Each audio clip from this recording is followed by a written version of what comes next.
The Emperor Jones is a play by Eugene O'Neill. Eugene Gladstone O'Neill, his full name.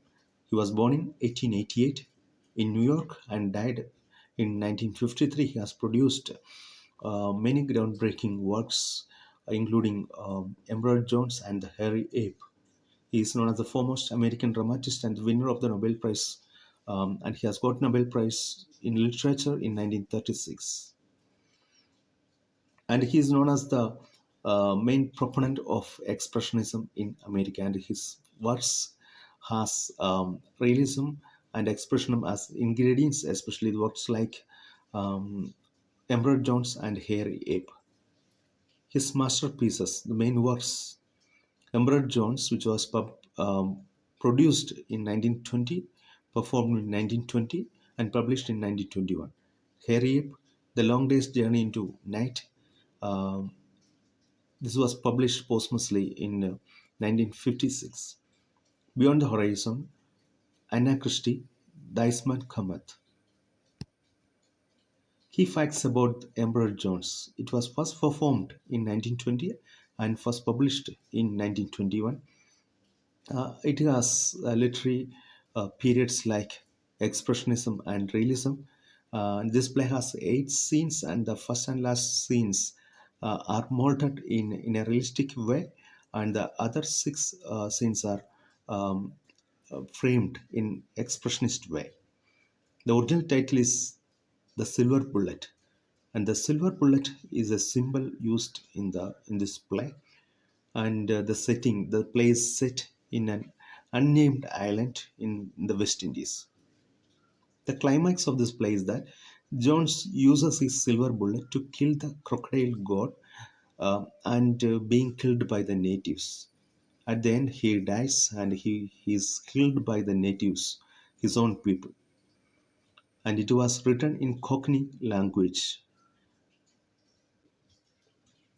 It was the first Broadway play to hire African American actors outside of black theater. Black theater in US means a dramatic movement encompassing plays written by or for and about African Americans. And the white audiences first confrontation with the black actors. Black actors were used in this play, and the audience has to face the black actors on stage. It was his first venture into expressionist writing. And the historical context of The Emperor Jones. It's a commentary on the United States occupation of Haiti and American imperialism around the globe. In 1915, amid rising global tensions prior to World War I, US invaded Haiti as a show of strength and influence to intimidate Germany. There were an influential number of Germans lived in Haiti. It's also known as a critique of racism. Expressionism is a literary movement established by Henrik Ibsen, August Strindberg, and Georg Kaiser in 1916, and it captures the inner psyche, inner emotions, and inner business of a person, and it is displayed, objectified on the stage. Here in this play, Emperor Jones, the inner core of Emperor Jones is displayed on the stage through monologues, through use of colors, and intense description of forest image. It produces a distorted, nightmarish images of the self. It uses symbols, monologues, stage effects, mixing of time frames. It consists of 8 scenes, and the first and last scenes are realistic, and the rest are expressionist in nature. It consists of monologues of Jones and wide descriptions of forest. Colors, scenery, sound, and language reflect the expressionist style. The walls of the palace are white, and the carpet on the floor is red, because the white stands for uh, Emperor John's rejection of his own race, the black race. He was a black Negro, and he rejected his own race, and he acts like a white man. And his embracing of white, that is depicted, that is symbolized through the white color, and the red color represents true blood, his forthcoming death, the blood of that person, the true color of his blood. The sound is used is the sound of a drum. It's a tom tom. It's a drum sound. Tom tom. It symbolizes his death, and it has a symmetrical pattern, and the speed, the rhythm of the tom tom raises gradually, and it symbolizes the pulse of a human heart. The characters. Brutus Jones, he is the protagonist, the main character. Brutus Jones is a middle-aged black man. He worked as a porter of the Pullman train company. He learned from the white passengers that big stealing is profitable than small stealing. And he was influenced by, motivated by the white people, and that led him to control the native people and to impose himself as an emperor on them. He was arrested for killing Jeff, a fellow employee, in an argument over a card game. On playing dice a game, he killed Jeff, and he was imprisoned in United States, but he escaped by killing a guard with a shovel. And he reached the island in West Indies where the play takes place. He made a myth of himself about his immortality and silver bullet, and he taught the people, he taught the natives of the island that he is immortal and he may not be killed. No one can kill him except only through a bullet, a silver bullet. Without a silver, other than a silver bullet, nobody can kill him with any other bullet.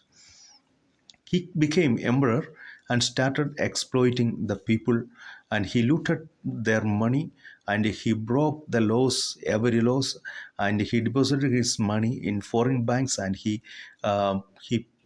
plots to plots a plan to go there, to leave this place, leave this native people, and to go to another country where he can live a good life. Before being disposed by natives, he plans to escape, and his lies eventually lead to his downfall. The next character is Henry Smithers. Henry Smithers acts as a narrative story device. He is a white man.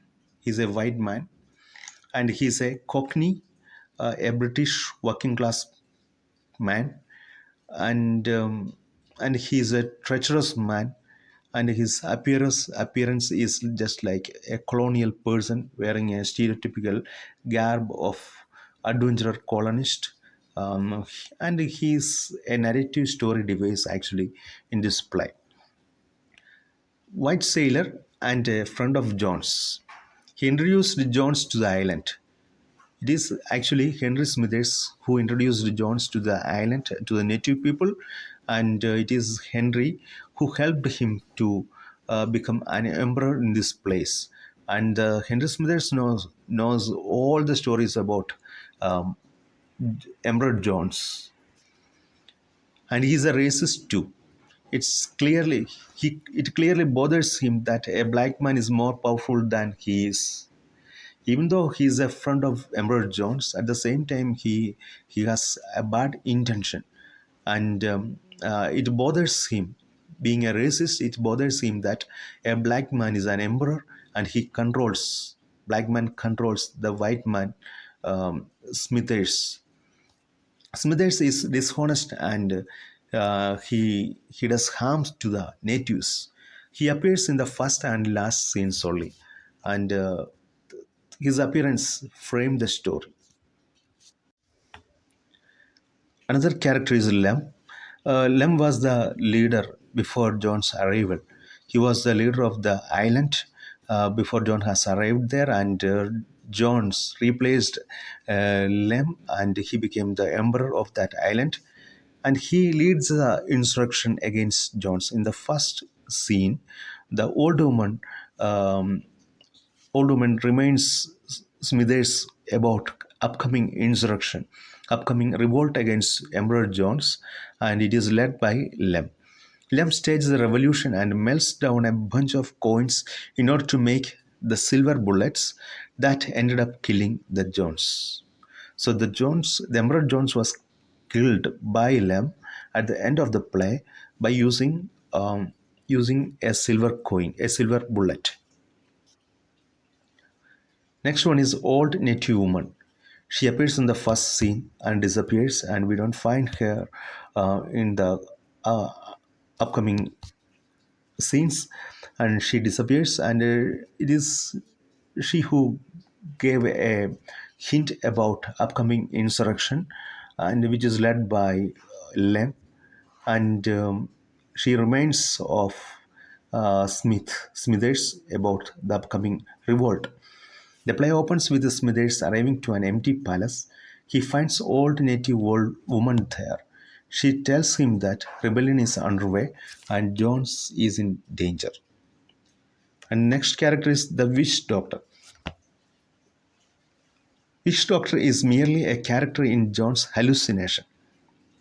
When Jones tries to escape from the island, he enters a forest, and by entering the forest, he undergoes several hallucinations, and he meets several people, and one of them is the witch doctor. He's an image of Africa, a spiritual shaman who wants to make Jones into a human sacrifice to a godlike crocodile. And summary, we come to a summary, and the first scene, the exposition of the play. The play opens onto Emperor's throne room. The first scene, the stage is set on Emperor's throne room. The walls and floor are white. The wooden throne with scarlet and orange pillows sits in the center. The color of the throne is scarlet, the red color that indicates the upcoming revolt and the eventual death of Emperor Jones. And the Emperor Jones is sleeping actually. An old black woman sneaks into the throne room, middle of the empty room, as if she is afraid of something. She comes to the room and she is intercepted by Smithers, a cruel white sailor. He grabs her by the shoulders and she begs him not to tell the emperor about her. She is afraid of something, and she was caught by the Smithers, and Smithers senses something strange in the palace because the black servants are missing and complete silence hovering over there. Nobody is there. The servants, blacks, are away. They are missing, and the only that black woman is there. She explains that natives have all run away into the hills, and she is the only one left. She intimates him of the uprising against the emperor. The native people, under the leadership of Lem, starts a revolt, an insurrection. So she intimates him about the upcoming revolt, and she goes away, she runs away. Emperor awakes and irritated by the absence of servants. He finds nobody, nobody in the palace. After she runs off, Brutus Jones, the emperor, enters the room. He is angry and he carries a revolver.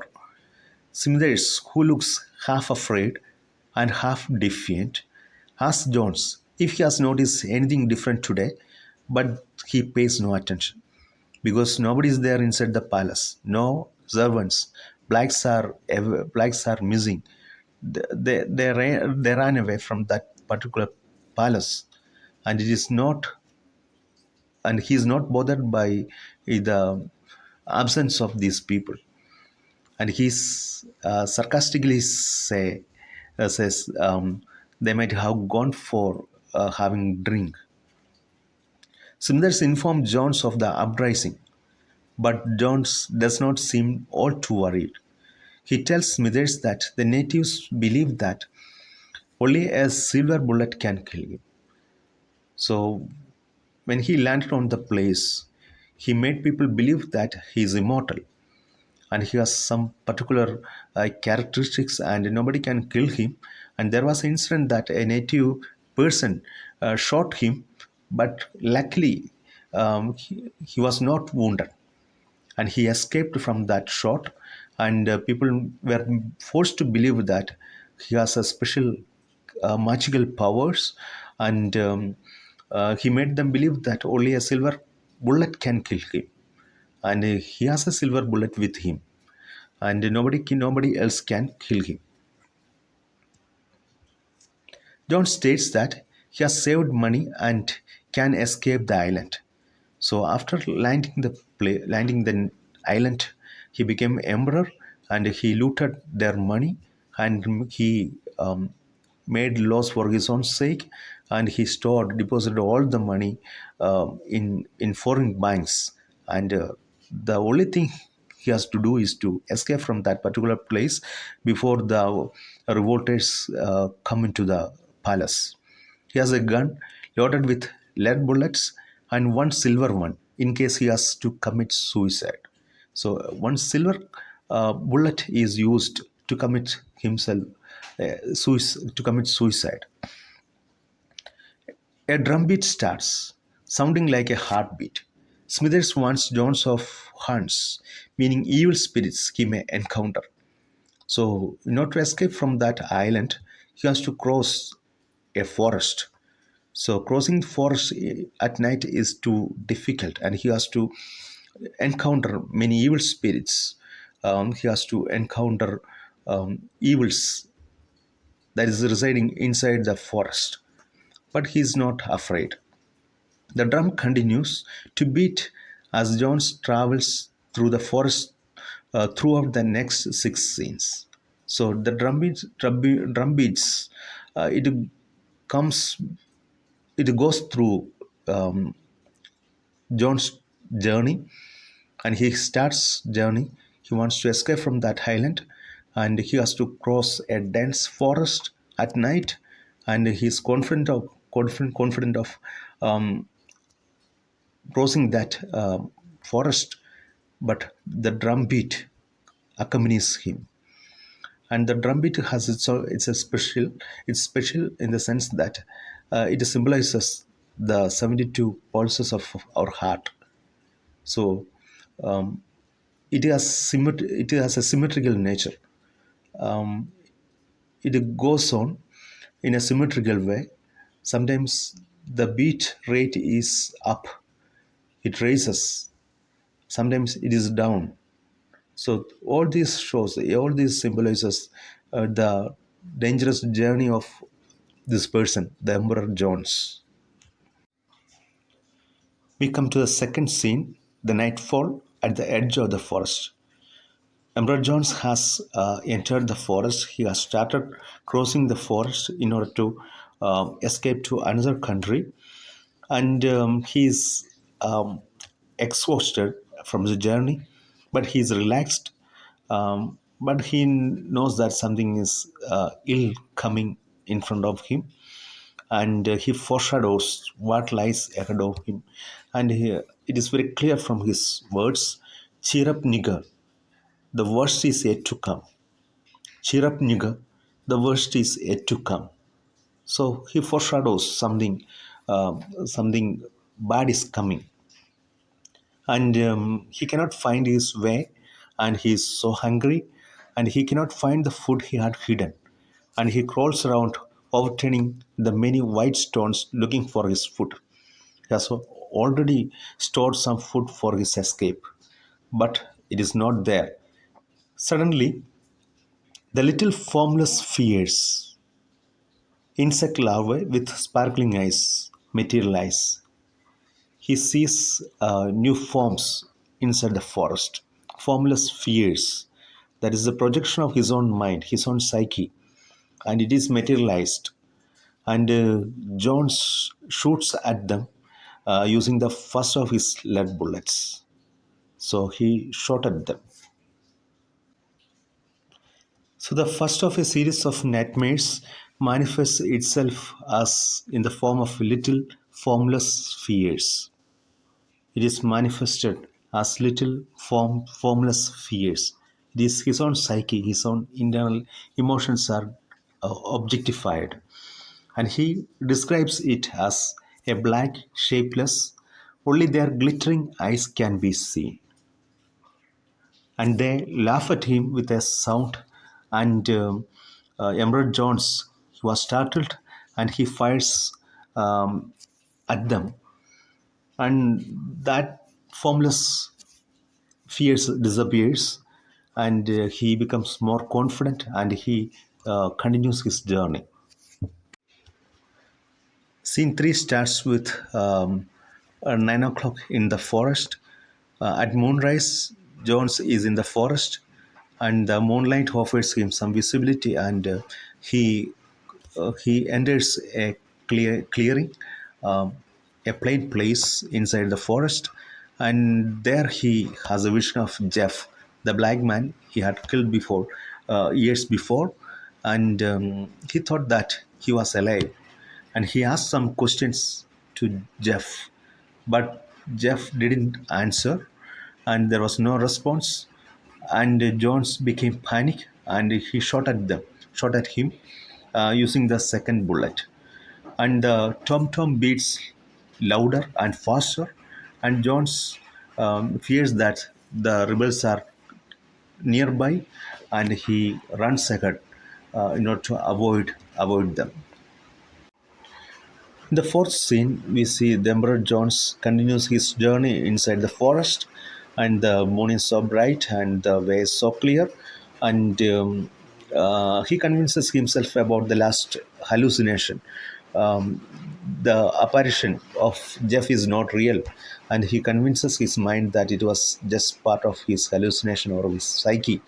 And he enters into another apparition, another vision of a chain gang. Chain gang means a group of convicts chained together, and that's the reflection of what happened earlier in his life when he was in US, and he was a chain gang convict in US prison, and there he killed the prison guard, and he escaped to this island that is visualized in front of him.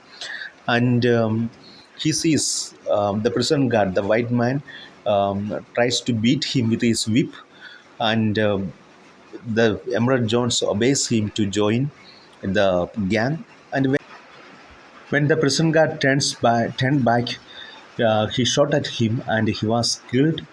And uh, again he wasted his another bullet, and the third bullet. The tom continues beating, the and it is beating. The sound is louder and faster, and shows that the rebels are too close to him, and he continues his journey. In scene 5, time is almost 1 o'clock, and it is the early morning hours of darkness. Jones appears in a clearing, in a plain place inside the forest, and he's panic, and he sees apparitions of slaves, planters, and an auctioneer. So he comes to in this scene, John's psychological shift from his personal guilt feelings to the racial ancestry is very clear. The change is very clear in the sense that he has denied his own racial ancestry. He has denied his racial ancestry. He adopted white man's ancestry, white man's mannerisms and customs. He has enslaved his own people. He has enslaved the black people in the island, and he controlled them and looted them and exploited them. So he had denied, and he had deceived his own ancestry. And he sits on a stump, on a block, and his head is in his hands, and he's actually praying, and he's praying in anguish, in despair, and he asks Jesus to absolve him of his sins, and to stop his visions, tormenting, terrifying visions. Then the auctioneer, he comes to a vision, another vision, the planters, slaves, and auctioneer. The auctioneer orders Jones to mount on the platform where the slaves are sold out, and he gets on it. And in order to have the clear view of Jones, um, the planters must see them, and they should have vision of this the slave. And he stands on the block, stands on the platform, and suddenly he shoots at the auctioneer twice. He wastes two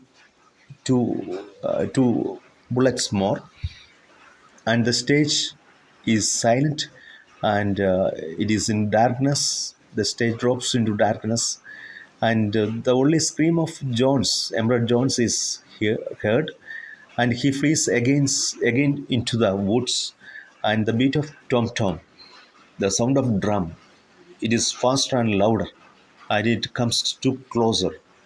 And so now he has only his silver bullet left to protect him, and that silver bullet is meant to in case of suicide.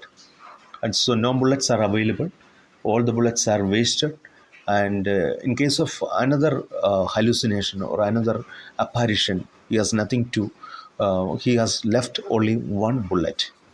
In the sixth scene, again he is seen in the clear space in the forest, and he is only with his silver bullet remained in his gun, and he has the apparition of uh, two rows of black men.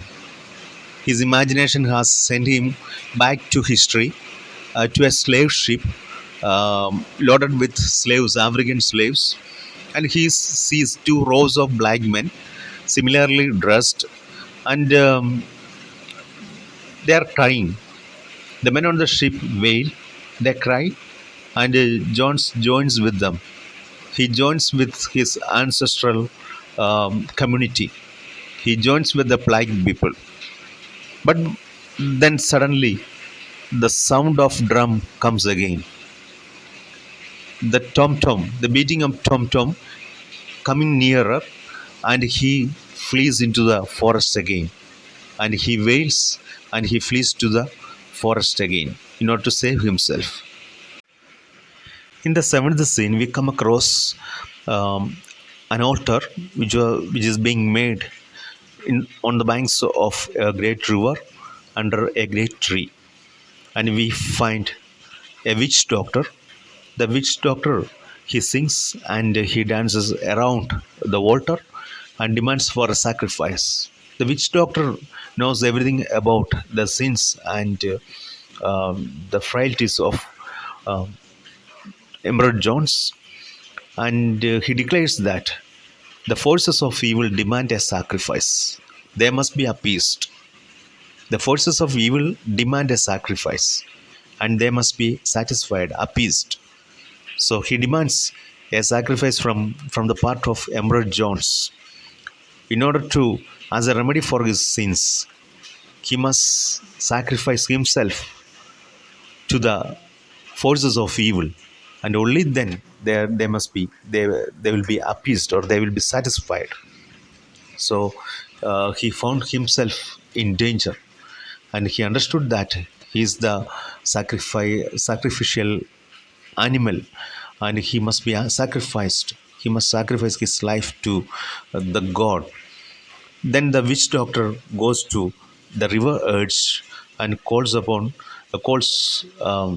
African god, and the African god in the form of a huge crocodile appears, and it is enormous and it is terrific. The scene of the crocodile is terrific, and the witch doctor then taps Jones with his magic wand, and points to the river. The witch doctor demands his sacrifice, and the crocodile enters into the land from the river. And Jones becomes so penitent. He accepts his situation, his sinful nature, and he cries. He cries. He cries loudly, and he cries out for Jesus' help. He cries out to God, Jesus, have mercy on me, have mercy on my sins. And this is another contradiction, and he's a black man, and his god is the African god, that is a crocodile. his ancestral god. But in front of his ancestral god, he cries out for Jesus' help. That is believed to be white man's god, and Jesus does rescues him, and but um, he became so panic, and he knows that a silver bullet is still left, and he fires at crocodile, and the crocodile goes back to the river, and the witch doctor jumps behind the tree, and the Jones runs into the forest again. He continues his journey through the forest, and the sound of tom tom continues, and it is so near, so close, and so loud. In the scene 8, we come across the meeting of Lem and Smithers. It's already dawn, and Emerald Jones is shot at by the native people, and Smithers, Lem, and native people they meet together. Smithers tells Lem that the natives wasted their time beating their drums and casting spells because Smithers believed that Emerald Jones had already escaped, and he had gone through the forest, and he reached his destination. Lem informs Smithers that he armed his men with silver bullets to overcome John's magic, and they had killed them. But Smithers doesn't believe him. Then Lem says they shot him with silver bullets, which they made by melting down money, the coins, silver coins. And we have the scene of soldiers coming in bearing John's body. That's the end of the play. We come across the themes of the play. The first one is conscience, trauma, and the past. The conscience and the trauma and the past experiences of Emerald Jones is displayed here. He faces hallucinations and manifestations of his own compromised conscience in the forest. When he enters the forest, continuously he meets his own past, his own experiences, his own fears, inner psyche, in the form of formless fears. He hears the laughter of his formless fears. He encounters visions of traumatic past, of men he killed, and then of the American slave trade. And his inner psyche is materialized, objectified on the stage. The next theme is racism. Emperor Jones is a black American man, and he had come to the West Indies, the island, in order to turn the racism. In order to avoid racism, he had faced in a white community in America, but he changed his identity, and he embraced white race, and he controlled his own people. He enslaved his own people, and he was performing wideness. He practiced wideness, the lessons he learned from white people from US, and he mistreated, exploited his own people, enslaved them, and looted their money, and persecuted them, and he saved his money in another country, and at the end he tries to escape from that island. The character Smithers represents the racist white man, a manipulative and slippery character. He's an opportunist, and even though he likes Emperor Jones, he supports Emperor Jones. Inside his mind, he's against him because of his race. He's a black man, and uh, the Smithers is a white man, and he cannot digest white man being, or the black man controls the white man. We come to the literary elements of this play. Narrator and the point of view. This play has no narrator. Much of the play shows the psychic perspective of Brutus Jones. Since this is an expressionist play, it contains the inner thoughts, inner psyche of uh, Brutus Jones is depicted in this play. Tone and mood: expressionistic, haunting, scary, and dramatic. The protagonist is Brutus Jones, the Emperor Jones. Antagonist Lem. The major conflict is where Brutus Jones' confrontation with hallucination and his own psyche. And the climax occurs when Jones gets killed. The foreshadowing in this play. The Scarlet Throne, the scarlet colored throne that is placed in the beginning scene on the center of the stage. It is placed and it foreshadows the bloody consequences of John's rule, the forthcoming um, problems he has to face.